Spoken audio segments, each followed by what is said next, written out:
주민들이 그냥 날벼락 맞은 거죠. 주민들이 거기 학생들 해서 지금 아주 난리 났어요. 예? 원하는 건 뭐예요? 뭘 원하세요? 원하는 거 당연히 박병호가 단대로 가던가 그 시설로 가던가.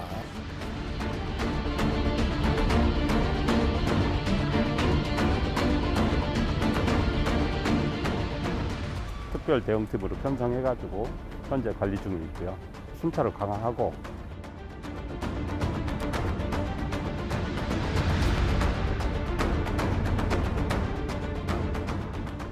박병화가 네. 박병화가 지금 저기 살고 있어요. 저 안에 있어요 지금 박병화. 지금 아마 저기에 지금 발 뻗고 누워 있을 거예요 지금.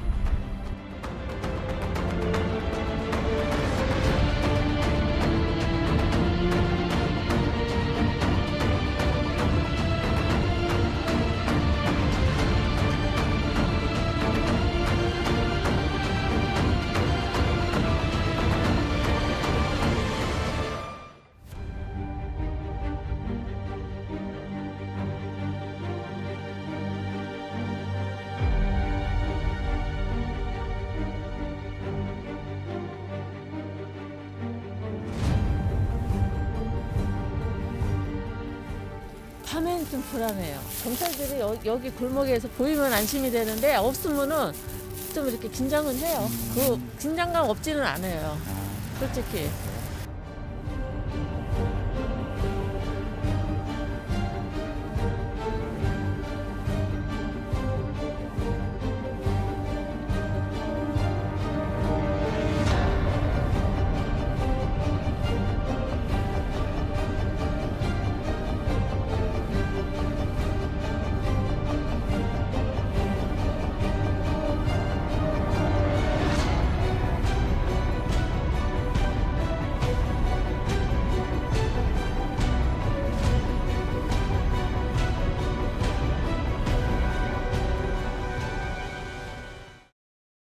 여러분 안녕하십니까? 경기 인천 지역의 주요 현안을 집중 분석하는 인사이드 경인, 오늘부터 진행을 맡게 된 금철영입니다.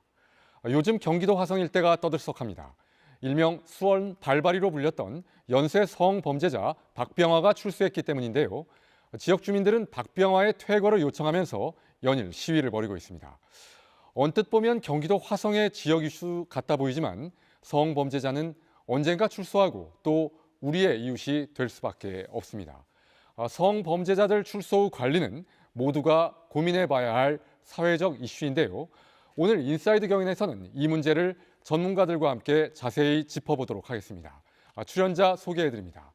경기대학교 범죄심리학과 이수정 교수님 모셨습니다. 안녕하십니까? 서울대학교 경찰학부 김영식 교수님 나오셨습니다. 반갑습니다. 요즘 경기도 화성이 시끄럽습니다. 교수님, 일명 수원 발바리로 알려진 박병화 때문인데요. 박병화가 어떤 인물인지 좀 소개 좀 부탁드리겠습니다. 네, 아시다시피 박병화는 수원 발바리로 더 유명하죠. 2007년도에 검거가 됐고요. 2002년부터 7년까지 이제 공식적으로 확인된 것만 한 10건의 성범죄를 저지른 것으로 한 15년형을 선고받고 최근에 출소를 했습니다. 2007년도 이제 검거 당시에도요, 되게 큰 화제였는데 경찰에서는 인근에서 계속 반복되는 성범죄 신고가 들어와서 현장에서 입수한 작은 조각 지문을 가지고 수천 건을 이제 일일이 대조를 했어요. 그리고서 이제 박병화라는 존재를 확인하게 됐는데 실제 보니까 한 6년간 사귀던 애인과 같이 동거를 하고 있었고요. 그리고 직장 생활도 하고 있던 아주 평범한 20대 남자라서 더욱더 우리 사회를 놀라게 했습니다.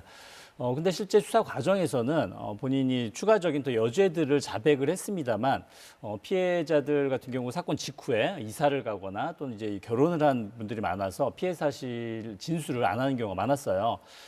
실제 많은 수사관들이 이야기가 2002년부터 2007년까지 5년이라는 시간 동안 이런 고위험의 성범죄자가 단 10건만 저질렀을까, 이제 그런 의구심이 드는 그런 사건이었습니다. 이 교수님, 네. 지역 주민들이 특별히 이제 불안하게 생각하는 이유는 박병화의 범행 장소가 원룸 지역을 중심으로 많이 이루어졌다, 이런 분석이 있었기 때문인데요. 공교롭게도 지금 박병화가 옮겨오는 장소, 지금 원룸 지역이기 때문에 특히 이 지역 여성들의 불안감이 높아지는 것 같습니다. 이걸 어떻게 봐야 할까요?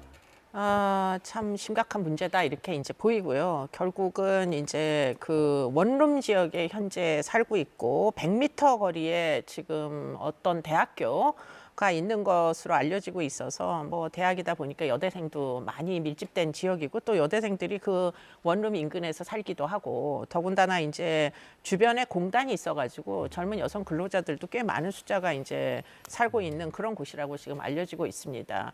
더군다나 이제 이런 지역에는 일반적으로 학교들 뭐 초등학교나 지금 유치원도 있는 것으로 지금 알려지고 있어서 경계심이 뭐 지역사회에 굉장히 심각하다 이렇게 볼 수 있겠습니다.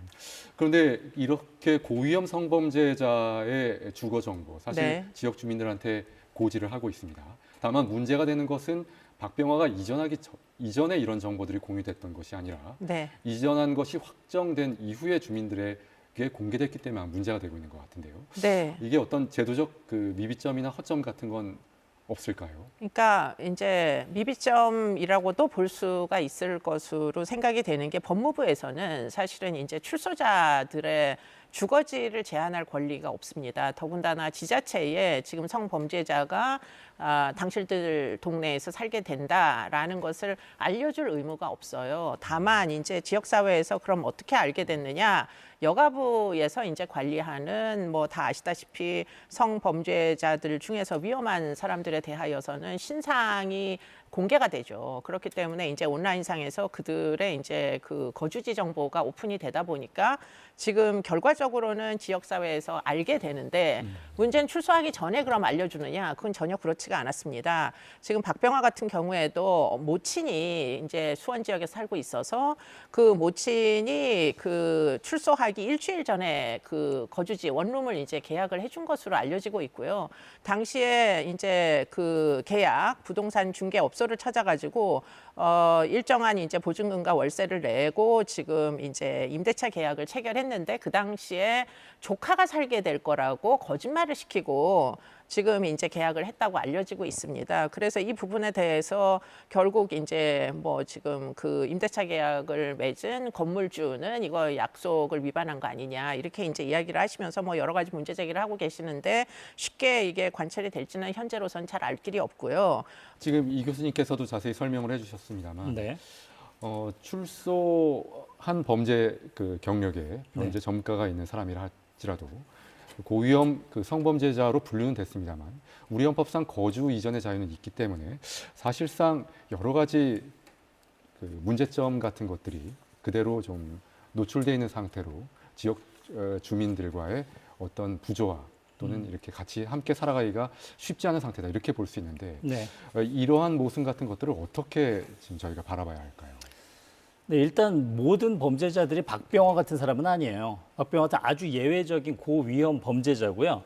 뭐 주민들의 입장은 충분히 이해가 됩니다. 근데 모든 출소자라고 해서 다 원칙적으로는 이제 헌법에 명시된 거주 이전의 자유를 가지고 있는 것이 분명하고요.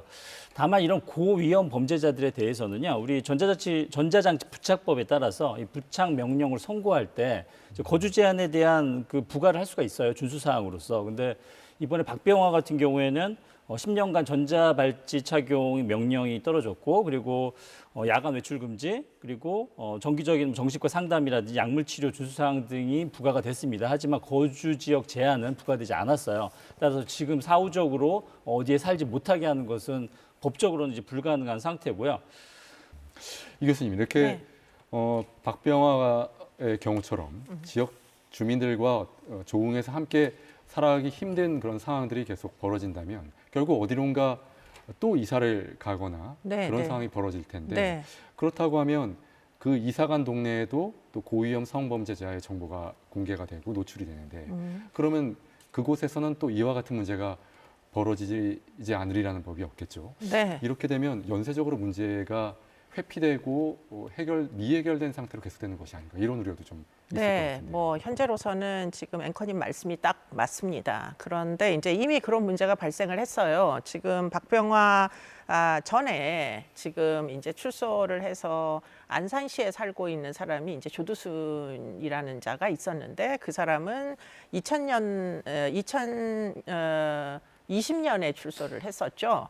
그래서 이제 안산시에 살기 시작했는데 문제는 이제 계약 기간이 종료가 돼가지고 이번에 이사를 또 가야 된답니다. 그런데 옆 동네로 이사를 가기로 했는데 문제는 그 옆 동네에서 보니까 또 이제 학교가 인근에 존재한다는 거예요.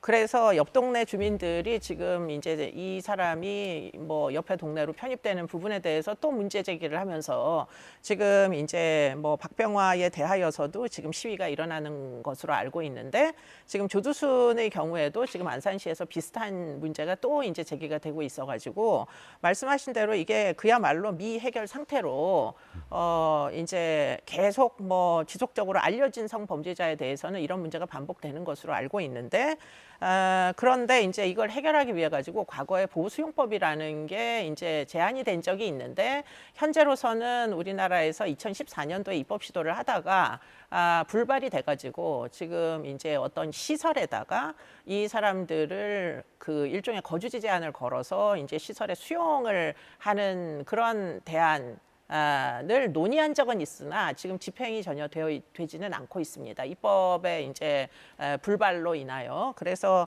뭐 대안이 뭐 어떻게 보면은 해결 방안이 완전히 없는 건 아닌데 그런 식의 이제 대안을 도입을 하려면 그들의 이제 인권 침해의 문제도 이것도 상당히 심각한 것이기 때문에 왜냐하면 이미 형사 책임이 다 소각됐는데 또 다른 시설에 자유를 박탈한 채로 생활을 강제해야 되니까 그 부분에 대해서 지금 해답을 못 찾은 상태입니다. 네. 지금 최근에요. 경기도에서 이런 박병화나 조두순과 같은 범죄자들의 거주 문제가 논란이 되고 있는데요. 사실 이런 수원이나 화성이나 안산이나 이런 대도시권들에서는요. 반경 1km, 500m, 인구 밀도가 높은 우리나라에서는 근처에 교육시설이 없을 수가 없습니다. 결국 이 사람들을 그 반경 몇 미터 내에 교육시설이 있는 곳에 살지 못하게 한다라고 하면 살 때는 결국 무인도 같은 데밖에 없어요. 따라서 이거를 너무 우리가 박병화나 조두순을 너무 범죄자 전체로, 특히 이제 성범죄자 전체로 일반화시켜서 거주 지역을 제한하는 부분을 고려하게 된다면 결국 또 다른 문제가 발생할 수가 있습니다. 네, 일단 두 분 말씀 들어보니까 이게 쉽지 않은 문제다 이런 생각이 드는데요. 자, 일단 화성에서도 이런저런 여러 가지 상황들을 고려해서 특단의 조치를 좀 고민하고 있는 것 같습니다. 저희 취재팀이 일단 시위 현장에서 어떤 일이 벌어지고 있는지 한번 찾아가 봤습니다. 영상 함께 보시겠습니다. 수원대학교 후문과 맞닿은 언덕길. 행정구역상으론 경기도 화성시 봉담읍입니다. 조용하던 이 동네. 이달 들어선 바람잘 날이 없습니다. 추운 날씨 속에 집회 참석해 주셔서 감사합니다. 봉담읍 주민과 화성 시민의 안전을 위해 우리는 오늘 이 자리에 모였습니다. 먼저 집회의 시작을 알리기 위해 성범죄자 박병화 퇴거를 촉구하는 구호를 재창조록 하겠습니다. 성범죄자 박병화는 지금 즉시 퇴거하라! 퇴거하라! 퇴거하라! 퇴거하라! 화성 시민 무시하는 법무부는 각성하라! 각성하라! 각성하라! 각성하라! 학교 앞에 성범죄자 법무부는 각성하라! 각성하라! 각성하라! 각성하라! 11월 들어 하루에 3번씩 집회가 이어졌습니다. 2002년에서 2007년 사이 경기 수원 지역에서 여성 10명을 성폭행한 혐의로 15년 동안 복역한 박병화가 이곳 원룸에 전입한 이후부터였습니다. 성장관을 위해 연쇄 성폭행범의 화성시 거주를 결사 반대한다. 화성시에 기습적으로 거주하여 시민들의 불안감이 커지고 있다. 동탄 이동 사회단체는 화성 시민의 안전을 위해 연쇄 성폭력범의 화성시 거주를 결사 반대하며 사회단체와 주민들이 결집하여 끝까지 저지할 것을 밝힌다. 이 지역은 원룸 1,500여 세대가 밀집해 있는 주택가로 수원대학교뿐 아니라 멀지 않은 곳에 초등학교도 있습니다. 박 씨의 전입 이후 동네는 말 그대로 초비상입니다.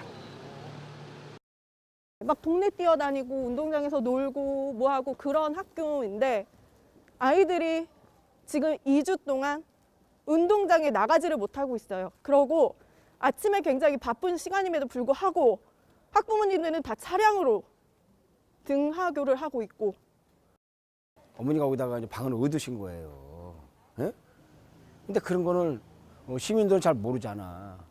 그래서 나중에 이제 전입신고해서 그 이유를 알아갖고 그다음부터 주민들이 알아서 예? 그때부터 오사소할 데가 없잖아요. 박 씨가 전입한 원룸 주택 바로 앞에는 화성 서부경찰서 소속 특별치안센터가 만들어지고 경찰이 상시 배치됐습니다. 특별 대응팀으로 편성해가지고 현재 관리 중에 있고요. 임시파출소를 설치해서 지역 경찰 기동대 경력을 배치받아가지고 순찰을 강화하고 또 우발 사태에 대비하고 있고요. 박병화 주거지 주변 범죄 예방 진단을 해서 지자체하고 협업해가지고 CCTV를 추가로 설치하고. 몇 대나 있어요? 방범용 CCTV는? 방범용은 지금 한 32대 정도. 이 근방에. 네네, 더 추가 설치를 했습니다. 그래도 주민들의 불안감을 진정시키기엔 역부족입니다. 주민들은 그냥 날벼락 맞은 거죠. 그래서 지금 주민들과 거기 학생들에서 지금 아주 난리 났어요. 예? 원하는 건 뭐예요? 뭘 원하세요? 원하는 거 당연히 박병호가 단대로 가던가, 그래 시설로 가던가. 돌돌 말고 거기 시민들은 그냥 얘가 좀 떠나길 바라는 거예요. 마음은. 그래서 지금 애타게 와서 소리 지르고 외치고 지금 집회를 하는 거 아닙니까? 주민들은 고위험 성범죄자라도 출소 후 일단 이사를 와버리면 뾰족한 대책이 없는 이 상황이 갑갑합니다. 실제로 주민들은 박 씨의 전입 사실을 성범죄자 알림 2를 통보받고 나서야 뒤늦게 알게 됐다고 합니다.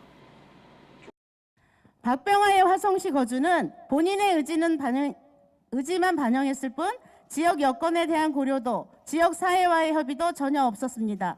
수원에서 성폭행을 저질렀던 장소였던 빌라촌과 유사한 이 지역에 성범죄자 박병화가 거주한다는 사실만으로 자녀를 둔 부모들은 극도의 불안감과 공포에 휩싸여 있습니다. 경기도 지역에선 이 같은 일이 처음이 아닙니다. 박병화가 전입한 지역에서 25km 정도 떨어진 경기도 안산 지역에는 2008년 끔찍한 아동 성범죄를 저지른 조두순이 거주하고 있습니다. 그는 2020년 출소한 이후 이곳에 거주해 오고 있습니다. 당시 안산시장까지 나서서 청와대 국민청원을 하는 등 지역사회의 반발이 거셌지만 조 씨의 전입을 막을 도리가 없었습니다. 밤엔 좀 불안해요. 경찰들을 보면 안심이 되는데 내가 지하관을 하거든요. 근데 주간에 밤에 9시 반에 넘어갈 때 경찰들이 여기 골목에서 보이면 안심이 되는데 없으면은 좀 이렇게 긴장은 해요. 그 긴장감 없지는 않아요. 솔직히. 네, 딸내미가 둘이 있는데 시집은 갔지만 엄마네 올 적에 낮에 오고 싶지 밤에 안 오고 싶대요. 그거는 있어요. 출소 후에도 수용이 필요하다고 판단되는 고위험 성범죄자들은 일정 기간 사회와 격리하도록 하는 보호수용법이 2014년 입법 예고되기도 했었지만 현실화되지 못했습니다. 수원 발발이 박병화가 출소합니다. 박병화 출소에 대해서는 제가 법무부 장관에도 얘기를 했고 출소 후에 그 어디에서 거주해야 될 때에 대한 기준을 좀 명확히 만들어서 주의 있게 보면서 중앙정부와도 좀 협의를 하도록 하겠습니다. 하지만 법무부는 성범죄자의 출소 후 거주를 제한하는 법률은 없으며 법무부가 출소한 고위험 성범죄자의 주거지 결정에 관여할 법적 근거가 없다고 밝힌 바 있습니다. 미국에선 성범죄 피해자의 이름을 딴 제시카법이 제정돼 있어 고위험 성범죄자의 출소 후 거주를 제한하도록 하고 있습니다. 미국의 제시카법은 아동 성범죄에 방점을 둔 법률이긴 하지만 우리나라도 고위험 성범죄자의 출소 후 관리를 미국처럼 법제화해야 한다는 목소리가 커지고 있습니다. 법무부는 이와 관련한 연구 용역을 지난달 발주했으며 전담 보호 관찰관을 배치해 박 씨를 밀착 관리하고 있다고 밝혔습니다. 네, 이렇게 제작진이 안산 조두순의 주거지를 지난주에 다녀왔는데요. 화요일이죠. 22일에 안산시가 조두순이 사는 곳에서 3km 정도 떨어진 안산시 선부동 지역으로 곧 이사를 갈 예정이라고 밝혔습니다. 아까 이 교수님께서 말씀해 주신 바와 같습니다. 조 씨가 현재 사는 집은 임대차 계약이 오는 28일에 만료된다고 합니다. 교수님, 아까도 말씀을 해주셨습니다만 사실 경기도 화성 일대뿐만 아니라 경기도 지역 곳곳에서 사실 지역 주민들의 반발이 지금 일고 있는 그런 상황인데 성보호자들 주거지를 보면 말씀하신 대로 교육시설 부근과 가까운 곳이 많음에도 불구하고 또 교육시설을 또 피해서 또 거주지를 정할 가능성 또 그렇게 쉽지 않은 일이다 이렇게 보여지는데 이런 상황에서 어떻게 해야 되는지 좀 고민의 지점이 있는 것 같습니다. 네, 뭐 정말 1km 이내에 그런 교육시설 없는 데 살려면 정말 황무지나 사막 같은 데서 살 수밖에 없거든요. 이런 논란이 촉발된 게 아마 조두순이 우리 사회에 첫 이런 질문을 던진 것 같아요. 출소할 당시에 논란이 많았고요. 그리고 실제 거주지 500m 이내에 어린이집이 5곳, 초등학교가 1곳이 자리하고 있습니다. 그리고 최근 2020년 말 기준으로요. 성범죄자 중에서 수도권에 거주하는 사람들이 1,622명인데요. 주거지를 전수 조사를 해보니까 약 86.1%가 그 초등학교, 대학교 교육시설에서 한 500m 내에 살고 있고요. 그리고 또 경기도 같은 경우에는 한 865명 중에서 약 678명, 약 78.4%가 이렇게 인근에 살고 있었습니다. 그리고 실제 그 신상정보 공개 대상 그 성범죄자들 중에는요, 주거지 500m 이내에 평균 약 2.4개의 학교가 자리하고 있는 것으로 이렇게 조사가 되고 있고요. 그리고 특히 이제 문제가 되는 게 이런 성범죄자들의 경우 그 중에서 이제 19세 미만에 대한 성범죄 그리고 아동에 대한 성범죄를 저지른 사람들의 경우에도 약 뭐 19세 미만의 경우에는 약 43% 그리고 13세 미만의 아동 경우에는 한 16% 정도가 500m 이내에 학교가 있는 것으로 이렇게 조사가 되고 있습니다. 이 교수님, 아까도 언급해 주셨습니다만 대학교 주변에도 원룸 지역이 밀집해 있고 또 공교롭게도 이 원룸 지역을 중심으로 해서 고위험 성범죄자가 자기 주거지를 옮겨서 사는 경우가 있는 것 같습니다. 실제 학생들과 또 이런 얘기를 나눠보실 기회도 있었을 것 같은데요.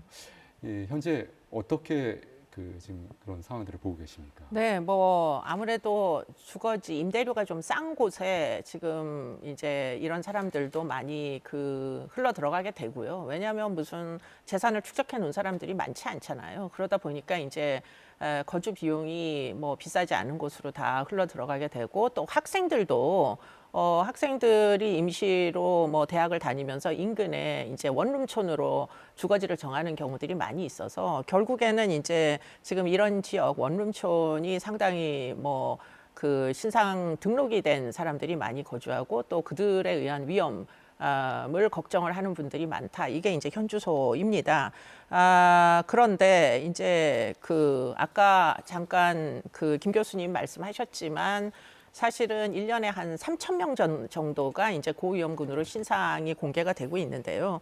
이분들이 그러면 모두 다 뭐 지금 김근식이나 아니면 박병화처럼 피해자가 여러 명인 성범죄를 저지르면서 또 아동 뭐 성범죄자냐? 그건 꼭 그렇진 않아요. 그 내용들을 쭉 훑어보면은 신상이 등록되어 공개되기는 하나 피해자가 1명인 경우들도 있고요. 성인 피해자인 경우도 있고 그렇기 때문에 사실은 지금 뭐 아동 청소년 피해자를 이제 성폭행을 했다 손 치더라도 뭐 여러 가지 어떤 다른 복합적인 범죄인 경우들도 신상이 등록되기도 합니다. 예컨대 지금 강제추행이나 이런 것들도 피해자가 1명 이상이면 등록이 되기도 하거든요. 그렇기 때문에 지금 모든 사람이 다 위험한 건 아니다. 과도하게 이제 주민들께서 지금 뭐 이런 범죄에 대한 두려움이 워낙 이제 고양이 되다 보니까 지금 시위들을 하시는데 실질적으로 뭐 지금 3,000 몇백 명이라는 사람들이 모두 다 재범을 다 저질렀다는 정보는 어디에도 사실 존재치를 않고요. 다만 이제 전자발찌를 착용한 사람들 중에 이제 전자발찌를 착용하면 보호관찰관들이 계속 관리 감독을 하기 때문에 이 사람들이 준수사항을 뭐 몇 퍼센트나 위반하는지, 재범을 그중에 몇 퍼센트를 하는지 이런 통계는 잡히기 때문에 그 전자발찌를 착용하는 사람들의 재범률에 대해서는 사실은 굉장히 좀 퍼센티지가 높다 보니까 두려움을 갖게 되는데, 그 1년에 전자발찌를 청구를 해서 선고가 되는 케이스는 1년에 성범죄가 보통 3만 건에서 4만 건 정도 일어나는데, 그중에 전자발찌를 청구하게 되는 건수가 사실은 1%에 불과하거든요. 그렇기 때문에 한 300명, 그 300명이 이제 몇 년씩 전자발찌를 차다 보니까 지금 신상 공개가 되거나 전자발찌를 차고 있는 성범죄자가 한 3,000명 정도 되는 겁니다. 근데 이 중에서 그러면 진짜 재범 위험성이 도저히 억제하지 못하고 조절이 안 되는 사람 몇 퍼센트냐? 그럼 그 중에서도 또 극소수이기 때문에 사실은 우리가 신상 공개가 되어 있다고 모두 박병화나 모두 이제 김근식 같지는 않다는 거예요. 그래서 지역사회에서 너무 경계심을 갖는 부분, 좀 과잉 지각하시는 위험을, 그런 부분은 틀림없이 존재할 거다. 이런 얘기는 최소한 드릴 수 있겠습니다. 네, 지금 이 교수님께서도 말씀해 주셨습니다만 결국은 어떻게 보면 관리의 초점은 고위험 성범죄자에 좀 집중을 해야지, 모두 성범죄를 저질렀다고 해서 모두 고위험 성범죄자 같은 그런 그 시각으로 봐서는 안 된다. 이런 말씀을 해주신 것 같은데요. 교수님, 현재 고위험 성범죄자 출소 관리 좀 어떻게 진행되고 있는지 좀 구체적으로 설명을 좀 해주시죠. 네. 일단 고위험 성범죄자들은요, 형 선고 과정에서 법원에서 전자발찌 부착 명령이 이루어지고, 그리고 이제 준수 사항들이 부과가 됩니다. 그리고 보호 관찰도 이루어지고요. 그러면 형기를 마치고 출소하게 되면요, 일단 24시간 그 우리 보호 관찰소에 그 위치 추적 그 관제센터에서 24시간 감시를 받게 됩니다. 그리고 보호관찰관들이 준수사항 여부를 확인하게 되고요. 그리고 특히 아주 위험한 그런 범죄자들의 경우에는 1대1 보호관찰이 이루어지기 때문에 전담 마크 개념으로 이루어지게 되죠. 그래서 음주를 제한한다든지 아니면 야간 통행 제한을 한다든지, 그리고 등하교 시간에 외출 제한을 한다든지 하는 그런 엄격한 통제가 이루어지고 있습니다. 그리고 뭐 아시다시피 그 신상 공개, 그리고 신상 정보 등록이 되어 있어서 인근 주민들에게 안내 문자가 간다거나 우편이 가는 그런 제도가 이루어지고 있습니다. 그런데 또 일각에서는 우리나라가 다른 OECD 그 선진국에 비교해서 관리의 뭐 인원이라든가 이런 것들이 좀 부족하지 않나, 이런 분석들도 내놓는데요.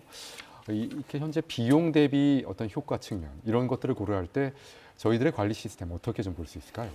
네, 일단 조두순 한 명을 관리하기 위해서 이렇게 경찰력 플러스 청원경찰 9명, 치안센터, 뭐 그리고 1년에 연 4억 원의 이런 막대한 지자체 예산이 투입되는 걸 보면 정말 인력이 부족하다라는 걸 거짓말이라고 생각하실 것 같아요. 근데 이건 정말 말도 안 되는 그런 관리 방식이라는 생각이 들고요. 뭐 많은 처음부터 논란이 있었습니다. 이거 선진국에서는 이런 문제가 발생하지도 않는데, 그 이유는요, 조두순과 같은 이런 아주 위험한 아동 성범죄자들의 경우에는 세상에 발을 붙일 수가 없어요. 근데 범죄를 저지르고 그 형을 선고받으면. 근데 우리는 정말 당시에 그 양형 규정 때문에 12년형 선고받고 지금 출소해 있는 상황이라서 이런 문제가 생기는데, 나중에 조두순과 같은 사람이 또 나오게 돼요. 뭐 자주는 아니겠지만, 근데 그럴 때마다 매번 우리가 이렇게 개인적인 관리 방법을 강구해서 막대한 예산을 투입해야 되느냐, 한번 저희가 한번 고민해 봐야 될 사안이고요. 그리고 실제 뭐 조두순 말고 전체적인 그 위치 추적 관리라든지 보호관찰관들 인력이 부족한 건 사실입니다. 그리고 24시간 1대1 밀착 감시의 경우에는 더 턱없이 부족한 상황이고요. 그래서 뭐 이 범죄자들 주변에 아무도 안 살게 하는 방법으로 가든, 아니면 이 사람들이 별도로 살게 가든, 아니면 세 번째 방법은 이 사람들을 제대로 관리하든. 근데 지금 우리는 첫 번째, 두 번째에 대해만 고민을 하는데요. 보호관찰 제도를 좀 더 강화해서 이 범죄자들을 좀 이렇게 가둬둘 수 있는, 그러니까 인적으로 관리 감시를 통해서 가둬둘 수 있는 방법을 고민해야 될 시기라고 생각합니다. 이 교수님, 네. 지난 2020년에 조두순 출도를 앞두고 국회에서 제2의 나영이 사건을 막아야 된다, 이렇게 얘기하면서 국회의원들이 법안 발의를 많이 했습니다. 적지않게. 네. 그럼에도 불구하고 한 60% 이상이 의회에서 논의조차 안 되고 자동 폐기된 것으로 이렇게 알려졌는데요. 네. 어떻게 이렇게 그 사회적인 어떤 관심사안이 반짝 관심에 그치고 법제화라든가 좀 깊이 있는 논의로 좀 진전이 되지 않았는지, 그 이유가 어디에 있다고 보십니까? 글쎄 이제 뭐 당시에 법안 발의할 때 저도 안산시까지 가서 토론도 하고 뭐 국회까지 가서 뭐 발의하는 것을 자문을 하기도 하고 그랬었는데 발의가 안 됐던 건 아니에요. 그런데 이제 이런 뭐 소위 일단은 뭐 만기 출소를 하면 일단 다 형사 책임은 다 진 것이고 일반인들처럼 자유를 회복을 해야만 하는 사람이 또 이제 그 아동 성범죄를 과거에 저질렀다 하여 자유를 또 구속하는 게 타당하냐. 인권 침해다. 그들에게도 인권이 있고 오히려 이렇게 낙인을 찍어가지고 뭐 이 사회의 해악이다. 이렇게 이제 찍는 것이 사실은 더 문제 아니냐. 이런 비판이 있어가지고 당시에도 사실은 그 뭐 논의는 되었으나 입법이 안 된 것이 바로 이제 보호 수용제도입니다. 아까 김 교수님 말씀하신 대로 어떤 시설에다가 이런 사람들은 일부를 이제 뭐 치료 목적의 보호 수용 제도가 그때도 이제 논의가 사실 됐었고요.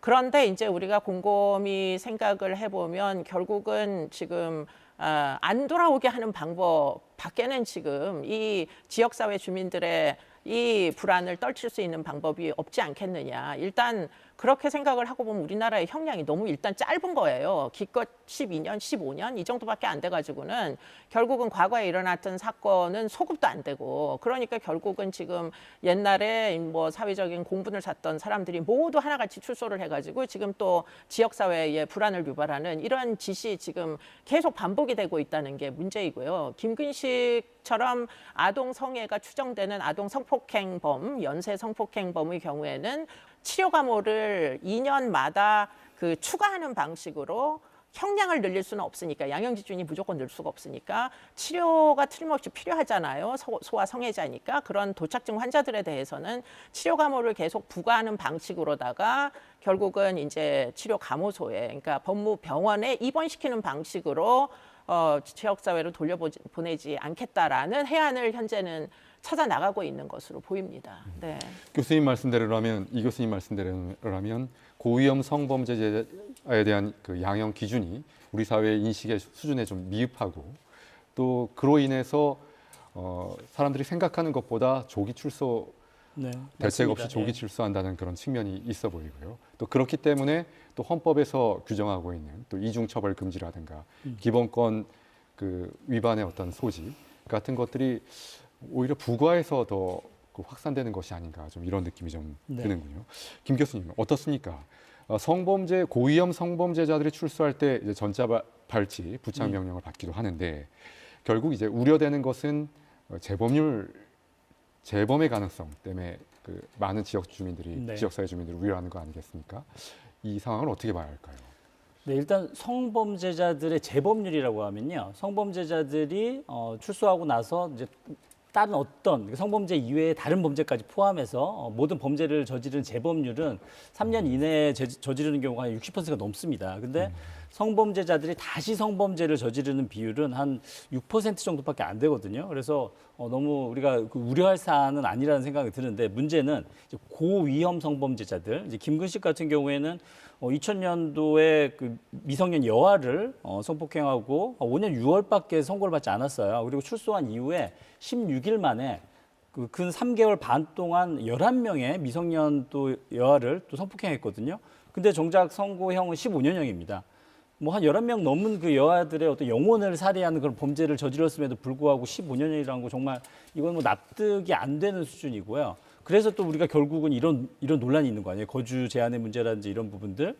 근데 이제 이런 고위험 범죄자들의 경우에는 출소 후에 또 범죄를 저지르는 것보다 이미 범행 사실 자체가 굉장히 많은 상습범을 저지르기 때문에 고위험 범죄자가 된 거예요. 따라서 이 사람들이 형기를 마치고 나오는 걸 일단 최대한 뭐 다른 선진국에 비해서 좀 모자라지 않게끔 최대한 늘리는 것도 중요하고요. 그게 아마 양형 기준을 대폭 강화할 필요가 있겠고요. 그리고 지금 최근에 법무부에서 발표한 것처럼 이게 이중처벌 금지 어떤 논란을 벗어나기 위해서는요, 이들을 다시 구금한다라는 개념이 아니라 정말 말 그대로 치료한다는 관점에서 사회적으로 격리할 필요가 있습니다. 치료를 위한 격리겠죠. 이제 그런 부분들은 입법적으로 충분히 해결이 가능하다고 봅니다. 해외 사례 같은 경우에는 이제 뒤에서도 자세히 좀 살펴보겠습니다만, 오스트리아나 스위스 같은 나라들은 아동 성폭행범, 특히 연쇄 아동 성폭행범이라든가 정신적인 장애가 있을 경우에는 무단격리, 거의 영구격리하는 수준으로까지 어떻게 보면 엄격하게 사후 관리에도 신경을 쓰고 있는. 맞습니다. 그에 비하면 우리나라의 좀 여러 가지 대책이라든가 좀 입법이 좀 미비한 것이 아닌가 이런 지적이 좀 맞습니다. 나오고 있는 것 같습니다. 네, 2000년대만 해도 우리 양형 기준 너무 낮았어요. 특히 이런 성범죄에 대한 양형 기준 낮았고 최근에 들어서 이런 사회적인 이슈가 되다 보니까 대법원에서 많은 양형 기준에 대한 고민을 하게 되고 또 시민들의 여론이 또 강력한 처벌을 요구하면서 지금 개정이 되고 있습니다.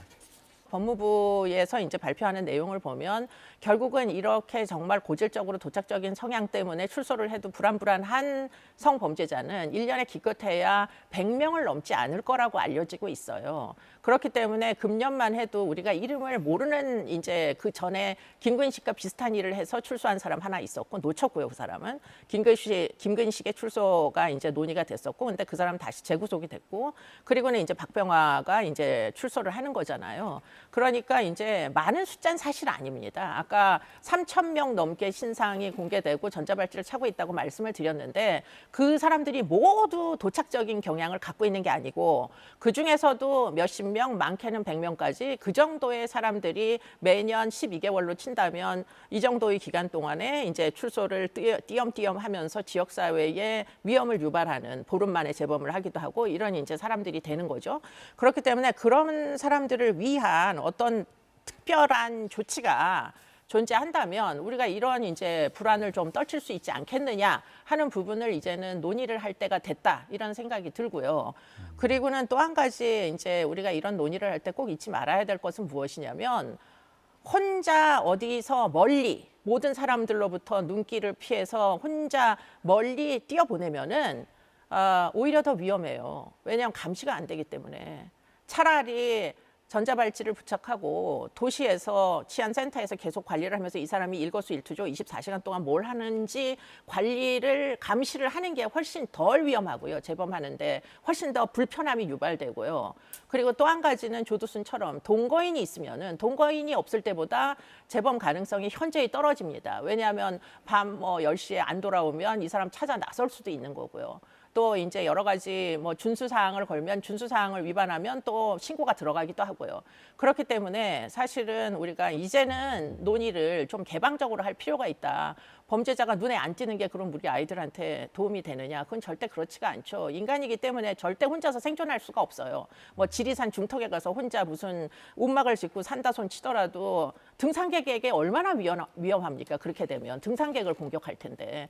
그러니까 이제 현대사회에서 그런 곳은 존재치 않는다. 특히 대한민국처럼 촘촘한 세상에서는 이들이 우리 동네에 안 들어오게 하는 것만이 답이 아니다라는 거예요. 차라리 우리 동네에 있는 위험한 사람들을 우리 동네에서 관리 감독을 하고 계속 일거수일투족 감시를 하는 시스템을 구축하는 게 그게 재범 억제에 훨씬 더 도움이 되는 거 아니냐. 조두순은 재범을 안 하잖아요. 아까 4억이 든다고 말씀하셨지만 4억으로 얻을 수 있는 소득, 예컨대 지역사회 안전이 담보된다면 그 4억이 꼭 낭비만은 아닐 수도 있다. 전 개인적으로 그렇게 생각합니다. 네. 근데 조두순이 거기에 있어서 재범이 안 이루어지지만 그 주변에 있는 주민들은 불안해하세요. 불안해하죠. 거기 이사 가기 싫어요. 저도 거기 살라고 하면 안 살 거예요. 근데 왜 주민들이 그런 피해를 봐야 되느냐.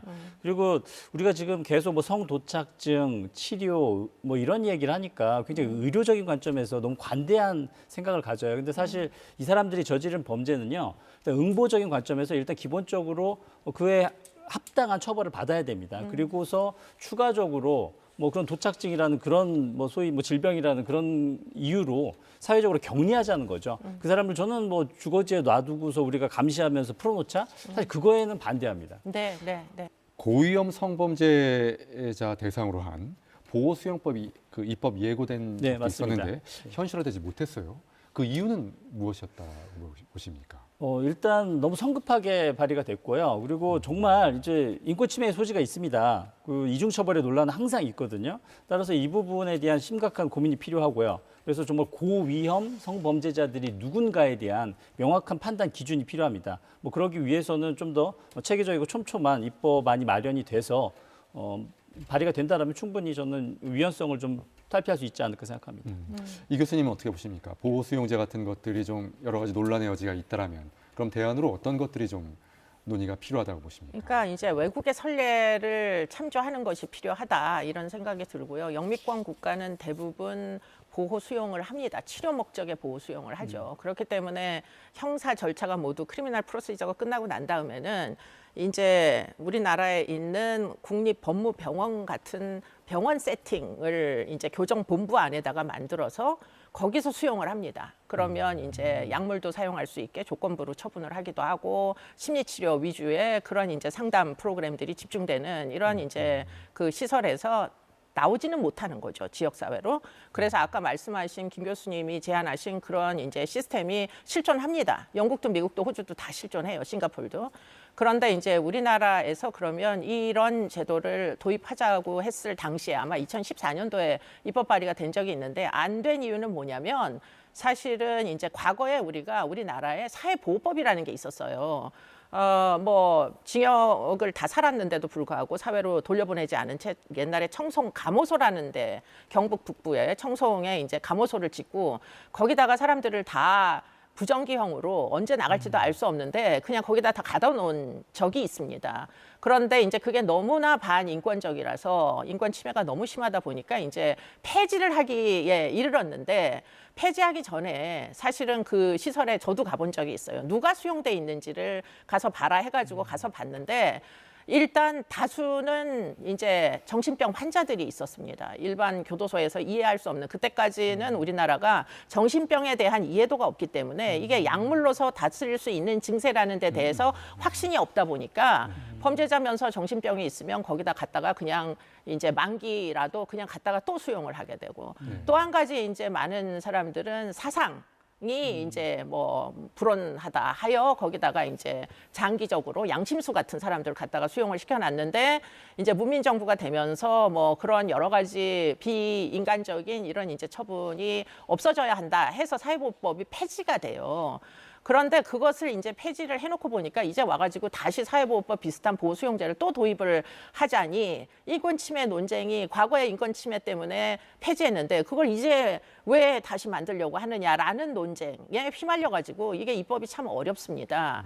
그런데 문제는 그 당시에도 폐지를 반대했던 사람들이 있었어요. 왜냐하면 왜 반대했느냐. 영미권 국가처럼 우리나라에도 위험한 사람들이 틀림없이 있을 텐데 그 사람들을 갖다가 수용을 해놨으면 될 텐데 그렇지 않은 사람들을 수용해 놓다 보니까 이 지경이 된 거 아니냐. 대상자가 잘못됐다 하여 법 자체를 폐지하는 것은 다시 또 만들긴 무지하게 어려울 거다. 이런 경고를 했던 분들이 계셨어요.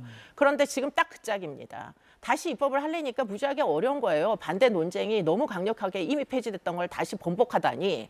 그런데 문제는 대상자가 그 당시에 만약에 우리나라에 아동 성범죄자가 이렇게 많다는 사실을 그 당시에 알았더라면 그랬다면 아동 성범죄자를 갖다가 수용을 하자. 김근식 같은 사람들을 수용하자. 이렇게 대안이 나왔을 텐데 폐지하기 전에. 문제는 그 당시에는 성범죄 친고죄가 있다 보니까 교도소에 아무도 성범죄자가 안 갔던 시절인 거예요.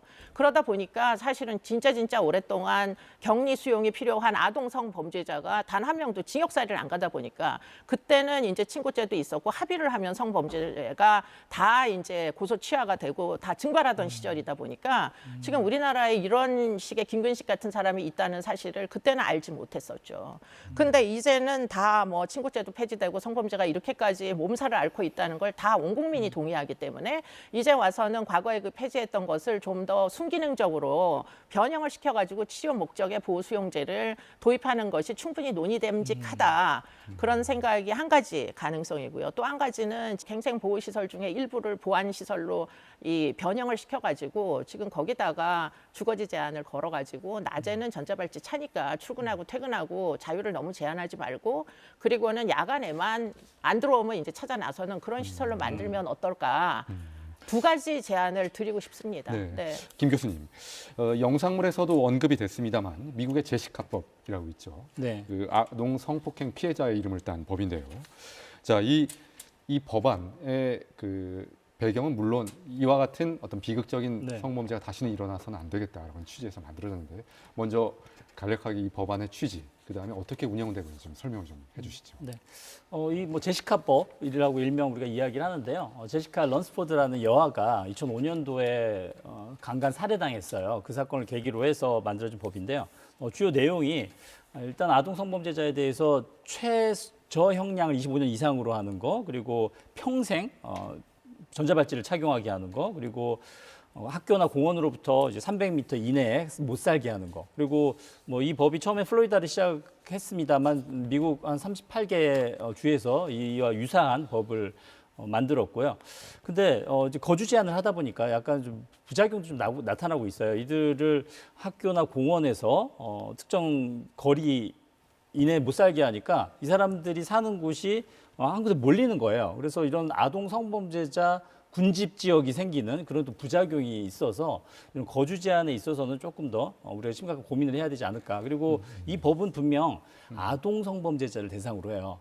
따라서 우리가 성범죄자 전체를 바라보고 무언가 거주 제한을 이야기한다든지 했을 때는 상당히 인권 침해 논란이나 위헌의 소지가 있거든요. 근데 이렇게 핀셋형으로 아동 성범죄자들, 특히 지금 최근에 법무부에서 소아 성기호증에 대해서는 횟수 제한 없이 치료감을 계속하겠다. 그러니까 영원히 격리시킬 수 있는 그런 근거를 마련하는 거, 그런 방식으로 좀 접근해야 되지 않을까 생각합니다. 장시간 말씀해 주셔서 감사드립니다. 네. 마지막으로 두 분께 한번 공통 질문 드려보고 싶습니다. 지금 이 방송 가장 마음 졸이면서 보고 계신 분들 아마 박병화 거주지에 함께 살고 계시는 지역 주민들이실 것 같은데, 자, 박병화 거주지 문제 정말 눈앞에 느닷없이 맞닥뜨린 이 문제 어떻게 해야 할까요? 저는 너무 좀 이렇게 과도하게 공포과 성범죄에 대한 두려움이 너무 과잉 생산됐다라는 인상을 좀 지우기가 어렵습니다.